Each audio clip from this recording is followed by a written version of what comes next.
ازيكم يا شباب، عاملين ايه؟ يا رب تكونوا بخير. طبعا احنا خلصنا خلاص اول 3 ليسنز عندنا في المنهج، واتكلمنا شويه عن الكيميكال بروبرتيز، بعدها اتكلمنا عن الفيزيكال بروبرتيز، ولسه ما خلصناهاش يعني هنكمل فيها النهارده باذن الله. فانا عايزك تركز معايا النهارده عشان الدنيا النهارده سهله وبسيطه كده، ما تعقدناش على نفسك عشان هي كده كده عبيطه خلاص. ودايما احنا اصلا ماشيين في المنهج بحاجه واحده كده، وهي ان الماده دي ما تستاهلش انها تشرح في اعدادي، صح؟ وانت كده كده طيب ثانوي، فالدماغ خلاص بقت ايه يعني، بقت عاليه شويه. فيلا نبدا. الدرس بتاع النهارده بيتكلم عن حاجه اسمها collective properties of solutions. معنى الكلام ده انا عايز اخد الخواص بتاعت السوليوشن. كلمه سوليوشن اصلا معناها محلول، انت المفروض تكون عارف ده. فانا عايز اعرف اصلا الخواص بتاعت المحلول ده هو فيه ايه ومفيش فيه ايه، ومثلا ايه الفرق بينه وبين الحاجه البيور. فالدرس بتاع النهارده كله، الاسم بتاع النهارده كله بس مقارنه بين حته الحاجه البيور والسوليوشن اللي معانا خلاص. فيلا نبص كده. رقم واحد عندك اصلا بيقول لك you may have noticed that the water in water body is not pure. انت كده كده عارف ان الميه بتاعتنا مش بيور. مش بيور ليه؟ لان الميه اللي جايه لنا دي ممكن يكون كده كده مثلا دايف فيها سولت، دايف فيها شوجرز. كده كده هي مش بيور، برضو كنا قلنا في الليسن اللي فات علشان هي فيها مايكرو اورجانيزم، بكتيريا بقى، فيروس، فيها كده كده مينرالز كتير قوي، فيها مثلا حاجات كتير كده كده دايبه في الميه، غير طبعا الويستس اللي بتكون موجوده فيها. فالميه بتاعتنا حاجه مش بيور. بس لما اجي اتكلم هنا بقى عن الخواص نفسها بتاعت السوليوشنز دي، بقول لك ان الميه بتاعتنا عباره عن mixture of water and several dissolved or suspended substances on it. في مواد كتيره قوي قوي بتكون موجوده فين؟ في الميه بتاعتنا. فربنا اول حاجه اصلا ايه هي الديسولفد سبستانس ان ووتر، او الحاجات دي نفسها، الحاجات اللي بتكون ديسولفد في الووتر بتاثر على الووتر في ايه؟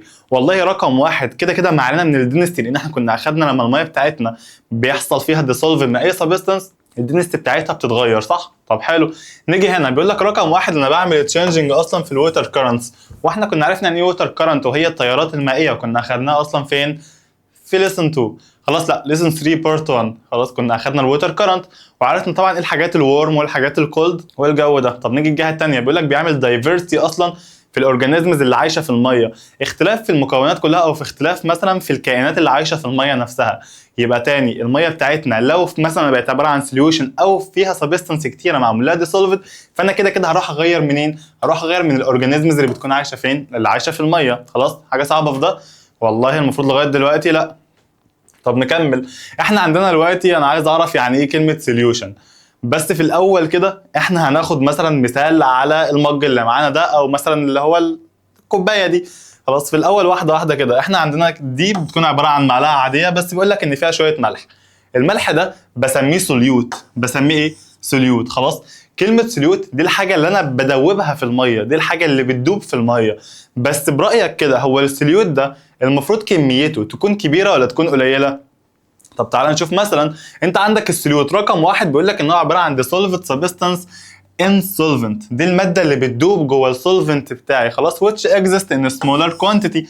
انت 100% لما تيجي مثلا تدوب شويه ملح في ميه، اكيد مش هتجيب مثلا كيس ملح على كوبايه ميه قد كده، لا ده انت بتجيب شويه ميه كتار قوي وتحط فيهم بس معلقه ملح. طب نيجي الجهه الثانيه، انت عندك مثلا الميه بتكون عباره عن السولفنت، صح؟ تقول لي اه السولفنت بيقول لك ده المين كومبوننت اصلا في سوليوشن، ده اكبر كميه وده المين، الحاجه المين او الاساسيه بتاعتي اللي جوه السوليوشن. طب ازاي بقى؟ والله يا عم الحاج بص، انت عندك كده كده عشان تدوب ملح او سكر زي ما قلنا لازم تحط ميه كتير، فالمين كومبوننت كده كده بيكون عباره عن السولفنت. المهم هنا مش ملح وميه، المهم هنا تعرف لي الفرق بين كلمه سوليوت وكلمه سولفنت. اصلا سوليوت دي الماده اللي هتدوب، سولفنت دي الماده اللي بتدوب، مش اكتر من كده. طب تيجي بعد كده الاثنين مع بعض، الميكس كله على بعضه بقى بسميه ايه؟ سوليوشن. والديفينيشن بتاع السوليوشن بيقول لك ان هو عباره عن homogeneous mixture of solvent and a solute، بيكون عباره عن مزيج من السولفنت ومزيج من السوليوت اللي معاك خلاص. بس في البدايه كده انت المفروض تكون فاهم ان كده كده في فرق بين الحاجه اللي بتكون بيور وبين السوليوشن. خلاص ده كده كده اللي احنا هنعرفه. الفرق بقى بين البيور والسوليوشن عندنا في المنهج بتاع النهارده. بس في البدايه بيقول لك ان ذا اكواتيك انفايرمنت، في البيئه المائيه بتاعتك ايه اللي بيحصل؟ بيقول لك ان السولفنت بتاعنا هو عباره عن الووتر، ما يعني ميك سنس يعني، صح؟ اكواتيك انفايرمنت، يبقى من المين سولفنت بتاعك كده كده هيكون الووتر. طب نكمل.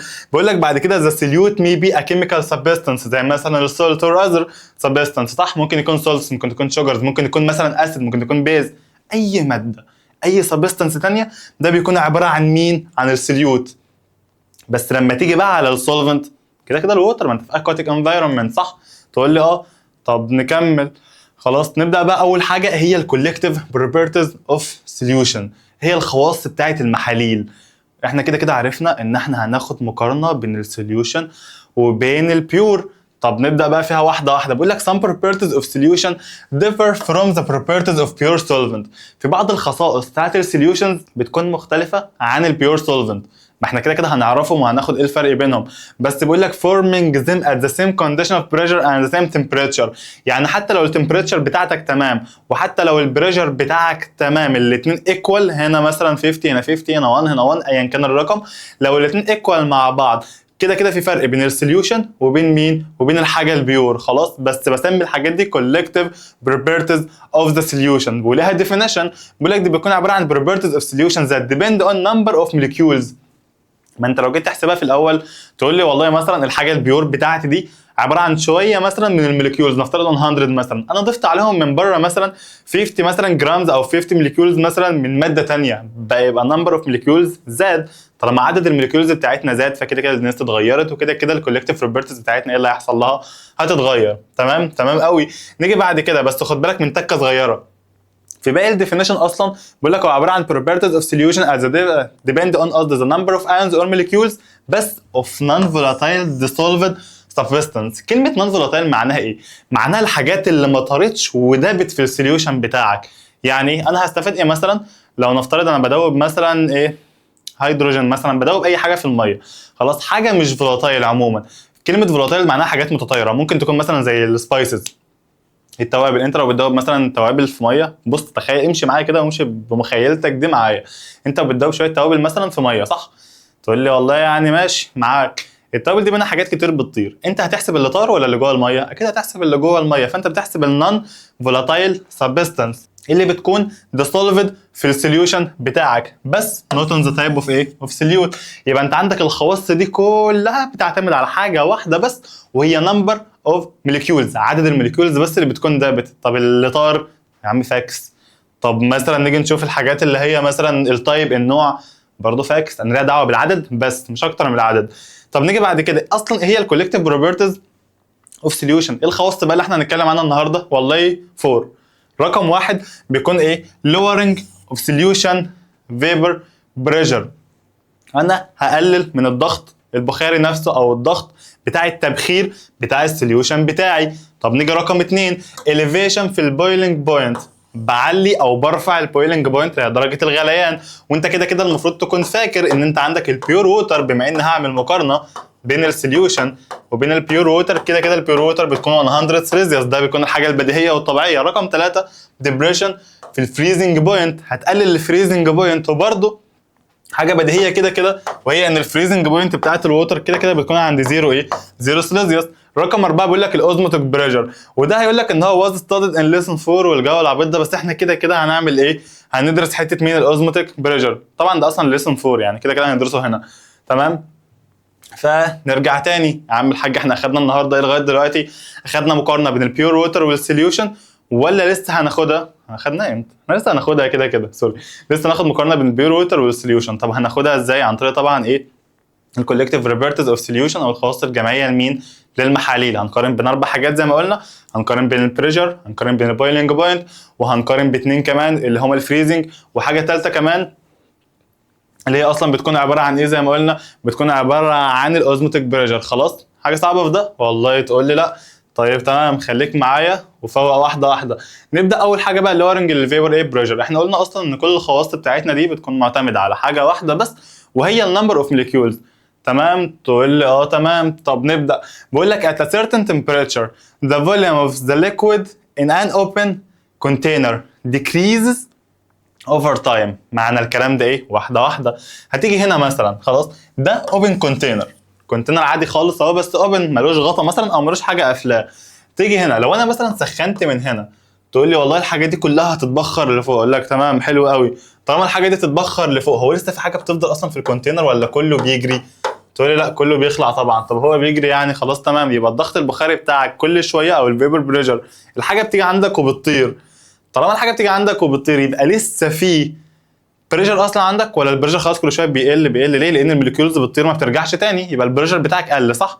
تقول لي قل ليه؟ عشان عندك السيستم بتاعك مفتوح، فانت بتسخن الموليكيولز نفسها بتطير ما عادش بترجع تاني. طب نيجي هنا بقول لك as a result of the evaporation of its molecule that are found on the liquid mean surface. انت كده كده بخرت الحاجات اللي على السطح، الحاجات دي مشت خلاص سابتك. طب نيجي بقى على النقيض خالص او على العكس، انت عندك اهو ده مثلا closed system بتيجي تبخر، ماشي حلو، الحاجات مثلا الايفابوريشن بتاعها بيزيد، الموليكيولز بتاعتك بتبقى جاز والجو ده، هل بتطلع بره ولا بتفضل في الكونتينر؟ بتفضل في الكونتينر، فعامله لك جوه بريشر، عامله ايه تاني؟ بريشر. طيب حلو قوي، بس ثانيه، حتى وهي عامله لك جوه بريشر كل شويه هي بتطلع لفوق حرارتها بترجع تقل تاني، تعمل كوندنسيشن، يبقى ايفابوريشن كوندنسيشن ايفابوريشن وبعد كده ايه؟ كوندنسيشن. هنا بالمنظر ده انت بتسخن من هنا، الحاجه بتفضل طالعه لفوق، حلو، لقت الغطا نفسه مقفول فتره، ترجع تعمل كوندنسيشن تاني وتلاقيها نزلت لتحت تاني. يبقى انت عندك طالما انت عملت كلوزنج للسيستم، عملت ايفابوريشن، عكسها هيحصل ايه؟ حصل كوندنسيشن. تمام تمام قوي. بيقول لك when a certain volume of the liquid طبعا is placed in an enclosed flask، سيستم مقفول عادي خالص اهو، وانت حطيت temperature بتاعتك، some of liquid molecules are released from surface، طبعا بعد كده بتبقى عباره عن فيبر زي ما احنا قلنا، بعد فتره ترجع تاني كوندنسيشن. بس خد بالك حته ان انا اصلا بعمل ايفابوريشن بعد كده كوندنسيشن، السايكل دي بسميها دايناميك ايكوليبريم. بسميها ايه تاني؟ دايناميك ايكوليبريم، او بيكون اسمها بالعربي اتزان ديناميكي. ليه اتزان ديناميكي؟ لان انت عندك تو بروسيس في حاله ايكوليبريم، ده بيزيد اللي هو الايفابوريشن، وفي نفس الوقت التاني ايه؟ بيزيد. ازاي؟ الايفابوريشن كل شويه انت بتسخن في الايفابوريشن بيزيد، نيجي بعد كده الكوندنسيشن برضه بيزيد، الاثنين شغالين مع بعض في سايكل كده، صح؟ حلو قوي. فده بيكون اسمها دايناميك ايه؟ دايناميك ايكوليبريم. نيجي بعد كده بيقول لك the vapor formed above the liquid surface from the evaporation process causes pressure on the liquid mean surface which is known as the liquid vapor pressure. معنى الكلام ده ايه؟ انت لما تيجي تسخن حاجه اصلا والموليكيولز بتاعتك تسخن وتطلع لفوق، مش ده بنسميه الضغط؟ تقول له اه بنسميه ضغط. ضغط ايه بقى؟ ضغط السائل اللي اتبخر ده، فبقول لك ان هو ليكويد فيبر بريشر، خلاص ضغط السائل بتاعك. بس في تكه صغيره، عندي تو ديفينيشنز كده والله مش حفظ وما تتعبش نفسك في حفظهم، عايزك بس تفهم. خلاص طيب اكرف بقى من دماغك حته الحفظ دي خالص خالص يعني، واعمل سبسكرايب. يعني اكرف الحفظ واعمل سبسكرايب الاثنين سوا، ما تبقاش كده عيل تقيل كده، اعمل الاثنين ماشي. الواحد حاسس ان لو ساب لسانه الدنيا هتبوظ. نيجي هنا ده الفيبر بريشر. خلاص ايه هو الفيبر بريشر ده؟ بيقول لك ده بيكون عباره عن liquid vapor pressure on the liquid surface in a closed system او closed container. معنى الكلام ده ان انت تاني لو عندك حاجه مثلا سيستم زي ده، بس الفكره ان هو بيكون مقفول بالمنظر ده، وانت مثلا عندك هنا والله ووتر وانت عمال تسخن كده، حلو قوي، دي بيتبخر صح، بس بعد ما اتبخرت كده سايبه لك ضغط في الحته دي كده. ضغط ازاي؟ ما الموليكيولز كل شويه عماله تغلي تغلي وتطلع لفوق، فكده كده عامله لك بريشر جوه. بقول لك when the liquid and its vapor اصلا are in dynamic equilibrium at a constant temperature and pressure. طب حلو قوي، نروح الجهه الثانيه هي الدايناميك ايكوليبريم. والله احنا قلنا اصلا من شويه ان الدايناميك ايكوليبريم بتاعتنا دي بتكون عباره عن ميكس بين حاجتين. ايه هما الحاجتين؟ عندك الايفابوريشن بيحصل، كوندنسيشن بيحصل، والعمليه خلصت. بس اهم كلمه ان هي بيكون عباره عن كلوزد ايه؟ كونتينر. بس حاجه صعبه في ده؟ لا انت كده كده ما بتردش عليا، فهو كده كده ايه؟ لا ماشي فاكس. نيجي هنا بقى خلاص بيقول لك the vapor pressure of the pure water differ from the aqueous solution. نيجي بعد كده نتكلم بقى عن الضغط. الضغط بتاع مين بيكون اكتر من مين؟ احنا قلنا اصلا ان الخواص دي كلها بتعتمد على النمبر اوف موليكيولز، وطالما السوليوشن عدد الموليكيولز اللي فيه اكتر من البيور ووتر، فكده كده الفيبر بريشر بتاعنا بيكون مختلف، صح؟ تقول له اه بيكون مختلف. هقول لك طبعا the tire result from dissolving non-volatile mean substance on water. طيب حلو، عايز اعرف اصلا الفرق بين الاثنين، وامتى مثلا التبخير بتاعي يكون اعلى وامتى يكون قليل والجو ده. نيجي هنا بيقول لك في البيور ووتر الليكويد سيرفيس موليكيول كونسيست اوف ووتر موليكيولز بس، صح؟ تقول لي اه صح. معنى كده ان عدد البوندز اللي جوه بتاعت الووتر بس، صح؟ تقول لي اه صح. يعني معنى الكلام ده ان الاتراكشن فورسز among the water molecule resulting from the hydrogen bond بس، تقول لي برضه صح. طب نيجي نكمل. خلاص ايه اللي بيحصل هنا؟ الانرجي required to overcome the attraction forces and liberating the water molecules بتكون قليله. قليله ليه؟ انت عندك يا عم الحاج مثلا 100 molecules، ان انا اكسرهم اسهل ولا اصعب من ان اكسر 200 molecules؟ اكيد ال 100 ده الحاجه البيور. طب نروح عند الجنب التاني، اكيد ال 200 اكتر يعني، صح؟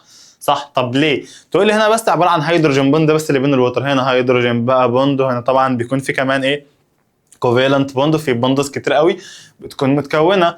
بس يبقى نروح الجهه الثانيه، اصلا بيقول لك ان انت عندك هنا some water molecule in addition to some solute molecules طبعا والايونز اللي بتكون واخده بارت من السيرفيس بتاعنا. فانا لما اجي اكسر هنا او اغلي الميه دي او اسخنها بلاقي ان الموليكيولز اللي طالعه قليله. قليله ليه؟ والله الحراره بتاعتي كسرت روابط قليله عشان اصلا الموليكيولز كتيره جدا. بس لما جيت هنا لا، كسرت روابط كتير. ليه؟ لان انت عندك الموليكيولز بتاعتك قليله، فالاتراكشن فورسز نفسها بتكون ضعيفه. بتكون ايه تاني ضعيفه؟ طب ثواني، احنا جينا هنا الاتراكشن فورسز قلنا هيدروجين بوند، وانت كده كده عارف ان الهيدروجين بوند ضعيفه من ليسن 2. بس لما جينا هنا الاتراكشن فورسز امونج الووتر موليكيولز بسبب الهيدروجين بوند وبسبب كوفالنت بوند وبسبب اصلا ان في موليكيولز كتيره بينها سترونج اتراكشن فورسز اساسا. تمام قوي. طيب نيجي هنا، احنا كده كده عارفين ايه؟ عارفين طبعا ان الانرجي اللي احنا محتاجينها بتكون هاير هنا، ونمبر اوف ووتر موليكيولز ذات كان بي ايفابوريتد. عدد الووتر موليكيول اللي انا هعملها ايفابوريشن في البيور هعمل ايفابوريت لي كتير جدا، طب في الامبيور لا، ايفابوريت لي كميه قليله شويه. خلاص حلو قوي. طب نكمل. نيجي بعد كده بيقول لك طبعا the decrease in the vapor pressure in a solution directly proportional to the number of solution molecules or ion dissolved in a solution. معنى الكلام ده ايه؟ كل ما تزود عدد الموليكيولز كل ما الكميه بتاعت الموليكيولز اللي هيحصل لها evaporation هتقل. يبقى inverse relationship لو انا اتكلمت عن عدد الموليكيولز اللي هيحصل لها evaporation. طب ثانيه عشان ما اقعدش اتكلم وخلاص، تعال بص. احنا كنا بنقول ايه؟ قلنا من شويه ان انا عايز اتكلم عن البريشر بتاعي، صح؟ او قلنا من شويه ان انا عايز اعمل ريليشن شيب بين حاجتين، بين ايه؟ انت عندك مثلا ممكن نقول ايه؟ ممكن نقول هنا السوليوشن خلاص، او ممكن نقول number of molecules. خلاص، وتيجي تحسبها ازاي مع نفسك؟ تقول لي والله هو لو النمبر بتاع الموليكيولز بتاعي زاد، حلو، لو عدد الموليكيولز زاد ايه اللي يحصل للاماونت؟ عشان ده الريليشن اللي كنت عايز اعملها لك اصلا of liberated molecules. عدد الموليكيولز اللي هيحصل liberation او اللي هتتحرر. زودت النمبر اوف molecules يبقى الاماونت اوف liberated molecules هيقل. ليه؟ لان الاتراكشن فورسز بتاعتك بقت كبيره. طيب حلو قوي. خلاص برضه عشان ماشي نكمل. طب نيجي بعد كده نروح مثلا على الريليشن ده عشان برضه تاخد الفرق. ده الاماونت اوف سوليوشن. خلاص، كميه السوليوشن بتاعتك لو زادت ايه اللي يحصل للفيبر بريشر بتاعك؟ يقل. تمام قوي. طيب نيجي مثلا هنا بيقول لك طبعا بص، انت عايز تعمل ارينجمنت هنا طبعا للسوليوشنز اللي عندك دي according to the lowering of vapor pressure assuming dissolving one molecule from each of the following in equal amount of water at the same temperature. 1 minute. بص بقى يا سيدي، هنا ندخل عند بارت، ويعني ده الجو اللي ايه اللي جد شويه. ايه اللي بيحصل هنا؟ انت عندك مثلا هناخد الفرق بين الموليكيول ده وده. احنا بنتكلم في الدرس النهارده بس عن حاجه واحده بس اللي انا محتاج احسبها، وهي النمبر اوف موليكيولز. عدد الموليكيولز بس، دي الحاجه الوحيده اللي انا محتاج احسبها، صح؟ تقول لي والله صح، دي الحاجه الوحيده اللي انا محتاج بس ان انا افكر فيها. طب نيجي هنا، انت عندك ال AlNO3 باي 3 ده كام موليكيول اصلا او كام ايون؟ تعال بص، انت عندك ال Al ده كام واحد، وال NO3 باي 3 كام واحد؟ والله تقول لي ثواني، لما اجي اصلا اكسر دول هلاقي ان ال Al مرمي لوحده كده، والاقي ان في عندك 3NO، يبقى ده 4 ايونز، صح؟ طب حلو، انا جمعت خلاص اللي انا عايزه، عرفت ان ده بيكون 4. طب نيجي هنا ثانيه قبل ما تكمل وتعمل اوفر ثينكينج وتقول ده ما شرحهاش الحته دي التشارج بتاعت الالومنيوم. خلاص، التكافؤات بتاعت الحاجات دي ما بتتحسبش كايونز، ده الشحنه بتاعتي التشارج بتاعتي بوزيتيف 3، فهتتكتب كده انا اسمي الومنيوم بس. اسمي ايه تاني؟ الومنيوم بس. طب ايه اللي بيتحسب لو الرقم كان هنا؟ يعني مثلا لو مكتوب كده 2Al كده ابدا احسب اللي هم 2. طب لو مكتوب 3 يبقوا 3، صح؟ كده احسبها 3. لو مكتوبه Al بوزيتيف 3 لا، هي واحده بس، بس التشارج بتاعتها موجب 3. تمام قوي. نيجي هنا CuCl باي 2. تعالى هنا السي اصلا 2 وعندك 2 Cl يبقى 3 ايونز. تعالى هنا NaCl، والله واحده وواحده Na وCl، صح. طب رتبهم 4 3 2. مين اعلى حاجه في الفيبر بريشر بتاعنا؟ والله بص بقول لك ان الفيبر بريشر بتاع ان NaCl سوليوشن اعلى حاجه. اعلى حاجه ليه؟ اشمعنى ده هو اضعف واحد؟ تقول لي ما عشان اضعف واحد مفيش فيه روابط كتير، صح؟ اقول لك يعني هيتبخر بسرعه، اقول لك يبقى اعلى فيبر بريشر. وبعد كده فوق طبعا ده، وبعد كده فوق مين؟ فوق ده. خلاص حاجه صعبه ده؟ لا ان شاء الله يعني. برضه لو حاجه وقفت عليك ادخل يا عم الحاج كلمنا وانا هرد شخصيا، هرد عادي خالص يعني. كده كده التشانل لسه بادئه، وان شاء الله يعني واحده واحده او بيكم تكبر. المهم نيجي بعد كده بيقول لك for illustration only، بيقول لك liquid surface area that is exposed to air does not affect the liquid vapor. معنى الكلام ده ايه؟ واحده واحده. بص انت لو عندك كده كده الكونتينر بتاعك ضخم قد كده، وفي مثلا شويه قد كده بس من السائل بتاعك، وكونتينر تاني صغير، وفي نفس الكميه اللي في الكونتينر الكبير، وانت سخنت الاثنين لنفس التمبريتشر نفس البريشر ونفس كل حاجه، في فرق؟ لا. يبقى السبيس نفسها دي مثلا كده، السبيس دي مثلا كبيره صح ولا لا؟ تقول لي اكبر على الاقل من السبيس دي. في فرق بين الاثنين؟ والله ما في فرق. ده نفس البريشر بتاع ده، ليه نفس الضغط بتاع ده اصلا؟ واحده واحده. ما هو نفس الضغط اصلا ليه؟ عشان دي نفس السبستانس، نفس التمبريتشر، نفس مين؟ نفس البريشر. فكده كده سبستانس هي تمبريتشر هي بريشر هو، فمستحيل ان في حاجه تفرق، صح؟ تقول لي صح، مستحيل ان اي حاجه تفرق تماما. طب نيجي هنا elevation of the boiling point، وده البارت الثاني بقى.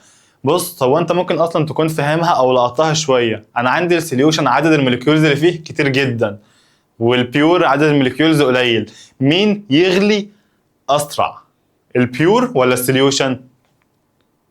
البيور. طب اسالك سؤال تاني، بتغلي شوربه اسرع ولا بتغلي ميه اسرع؟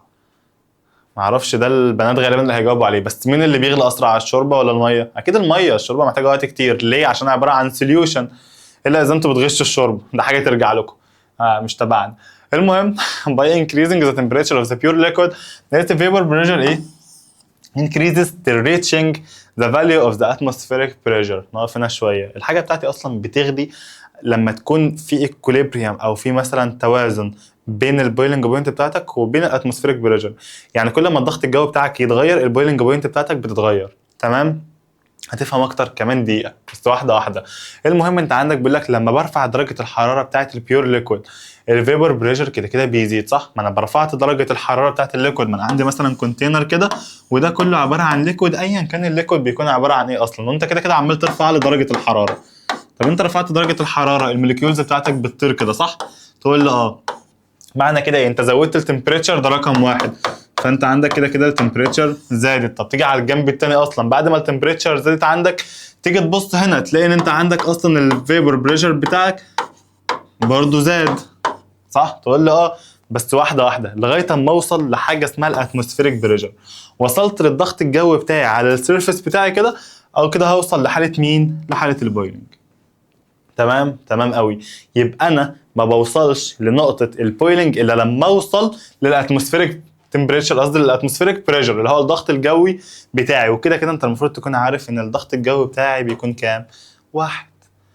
ده بيكون طبعا عند سطح البحر، او دي الحاجات اللي احنا ماشيين عليها. يعني مثلا انت ماشي على الارض عادي ضغط الجو بتاعك 1، عند البحر 1. طب نزلت في الميه، نزلت تحت خالص الضغط بيزيد، طلعت فوق الضغط بيقل. بس هي دي الفكره كلها.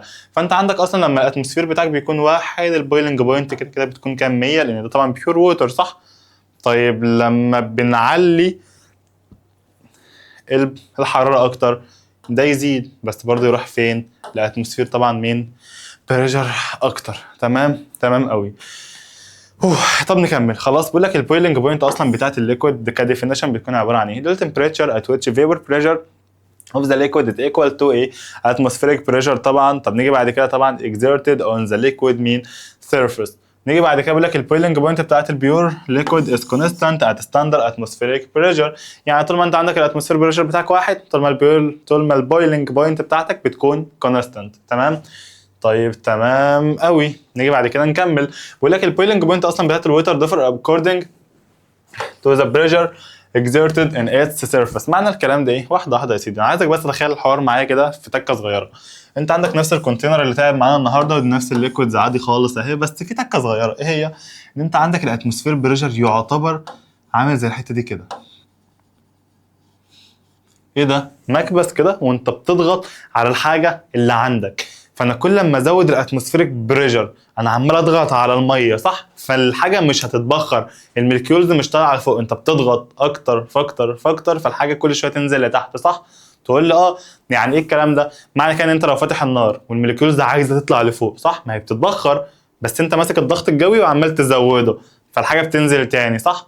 معنى الكلام ده ايه برضو؟ ان انت لو قللت الاتموسفيريك بريشر البويلنج بوينت بتاعتك تزيد ولا تقل؟ بويلنج بوينت تقل. ليه بقى؟ التبخير بتاعك هيكون اسرع، فهتضطر توصل ل 100 ولا ممكن عند 60؟ عند 60. طب قلل الضغط اكتر، خف يا عم، شيل ايدك، خف عنه، يبقى هو كمان يقل، خف عنه هو كمان يقل، وصلت؟ طب اضغط عليه يزيد. علشان كده اصلا لما جينا في الرسمه دي قلت لك في تكه صغيره، عند الاتموسفير 1 انت درجه حرارتك او درجه غليانك اللي هي البويلنج بوينت بتاعتك 100. طب لو ضغطت اكتر وخليته 2 هوب بقت 200.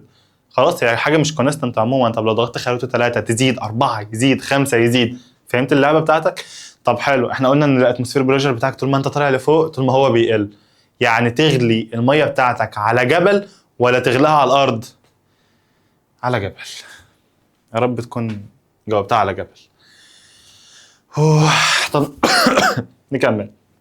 بيقول لك لو الاتموسفير بريشر بتاعك on the liquid surface is less than the standard atmospheric pressure، لو الاتموسفير بتاعك والله بيكون مثلا كده اقل من الواحد، خلاص انت عندك هنا بتكون اقل من الواحد، ايه اللي يحصل؟ البويلنج بوينت بتاعتك كده كده ايه؟ هتقل. طب لو رحنا الجهه الثانيه، لو greater than الهاير than طبعا البويلنج بوينت بتاعتك كده كده لازم ايه؟ لازم تزيد. نكمل بعد كده في البويلنج بوينت برضه. بيقول لك at the standard atmospheric pressure، في الضغط الجوي بتاعك اللي هو بيكون معتاد جدا او النورمال بتاعك، ايه اللي بيحصل للبويلنج بوينت؟ بيقول لك ان البويلنج بوينت بتاعت البيور ليكويد از كونستانت، درجه الغليان بتاعت الليكويد بتاعك بتكون كونستانت. ليه؟ طالما الاتموسفيريك بريشر بتاعك ثابت كده كده البويلنج بوينت اللي بيحصل لها ثابته معاك. طب ازاي؟ تعالى هنا. ماشي، لو قلناها قبل شويه خلاص. طب نكمل تاني. بيقول لك طبعا amount of liquid and can be used طبعا as indicator of a degree of the liquid او نقاوه purity. الديجري بتاعت مين؟ بتاعت الليكويد. واحده واحده، احنا لعبتنا من شويه اصلا اتكلمنا عنها 100 مره، قلنا ان احنا اللعبه بتاعتنا لعبه amount او بتكون لعبه numbers للموليكيولز. فبقول لك ان انت عندك ايه؟ الجريتر the amount of liquid the greater the amount of the gain required reach the boiling point. معنى الكلام ده ايه؟ اعمل نفس المقارنه تاني بين حاجه بيور والسوليوشن بتاعك. البيور بتاعك البويلنج بوينت بتاعته والله مثلا عند الليفل ده، هنا الموليكيولز زادت يبقى البويلنج بوينت بتاعتك ايه؟ تعلى.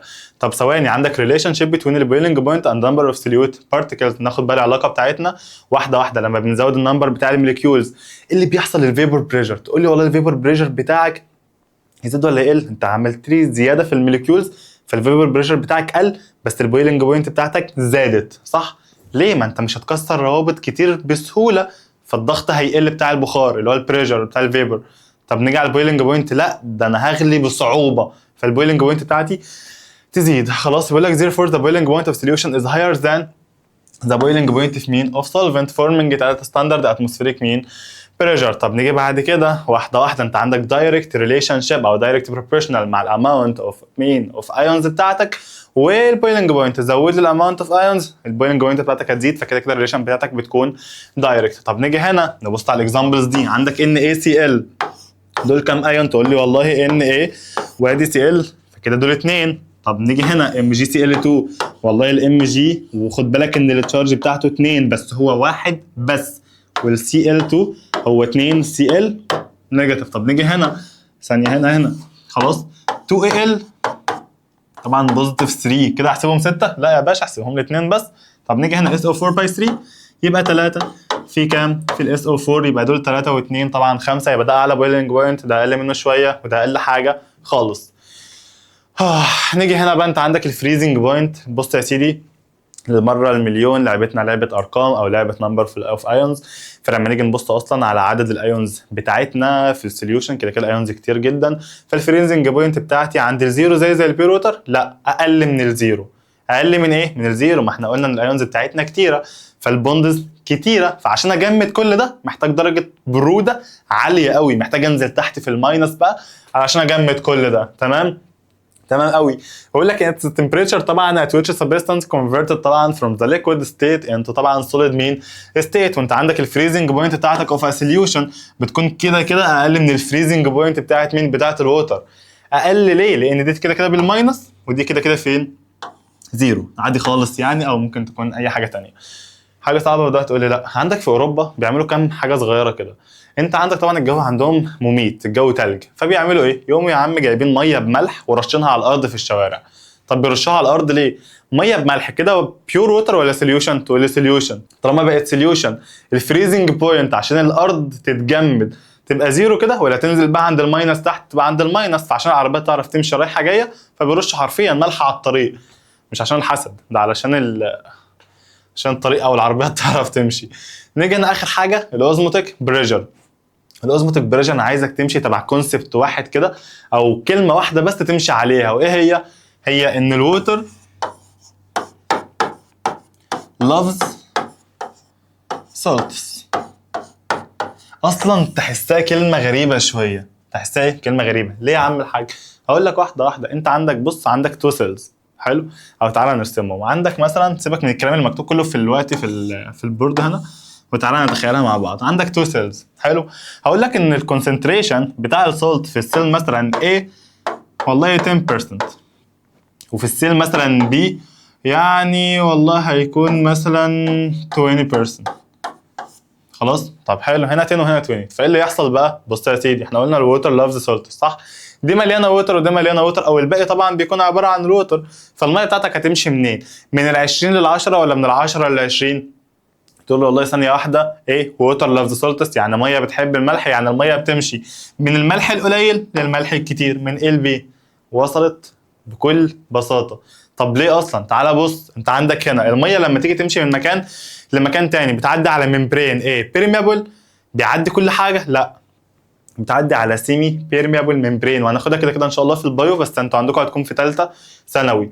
يبقى انت عندك تاني الممبرين ده بيكون اصلا ده بيكون عباره عن سيل ممبرين حلو. السيل ممبرين ده بيكون من الخصائص بتاعته ان هو اصلا بيكون سيمي بيرميبل. يعني ايه؟ يعني ان هو بيعدي حاجات وحاجات لا، فكده كده هيعدي الميه، وان الووتر لافز سولتس فالميه تمشي ناحيه مين؟ الملح الكتير.